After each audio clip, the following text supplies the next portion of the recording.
এখন বিয়েবাড়িতে শুরু হয়ে গেছে আমাদের দুপুরের খাবার। এই খাবারের আয়োজন ছিল মেয়ে পক্ষ থেকে, যেহেতু আমরা এখন বরযাত্রী।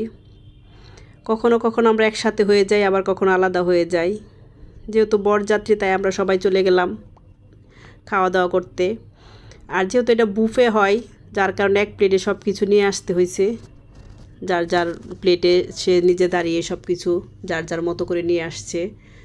আসলে বিয়েবাড়ির খাবারের মজা এটাই আলাদা। ওই খাবারটা অনেক মজা হয়েছিল, তাই সবাই আনন্দ করে খাচ্ছে। আর এখানে মানুষ অনেক বেশি দেখলেও মানুষ কিন্তু আমরা খুব কম সংখ্যক যাওয়া হয়েছে, কারণ এটা একটু পারিবারিকভাবেই হয়েছে। ছেলের নানার বাড়ি আর দাদার বাড়ি দুই ফ্যামিলি, আর মেয়েরা তাদের ফ্যামিলি থেকে কিছু ছিল।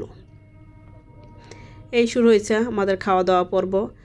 আর ছেলেরা যেহেতু জামাই মানুষ, সে আলাদা খাওয়া দাওয়ার পর্ব শুরু করছে। আসলে বিয়েটা মনে অন্যরকম একটা আনন্দ, মানে খাওয়ার চেয়ে আমার মনে হয় আনন্দটা এখানে বেশি হয়েছে। অনেক ভালো লাগছে। তারপর আমাদের বাড়ি থেকে অনেকে আসছে, এখানে আমার ভিডিওতেও আছে। আসলে এখানে আমাদের ছেলে মেয়েকে দোয়া ছাড়া আর কিছু করার নেই। সবাই দোয়া করি যেন তারা ভালো থাকে, সুস্থ থাকে, সারা জীবন একজন আরেকজনের সুখে দুঃখে একসাথে থাকে। সবাই ওদের জন্য দোয়া করবেন। আপনারাও ভালো থাকবেন, সুস্থ থাকবেন।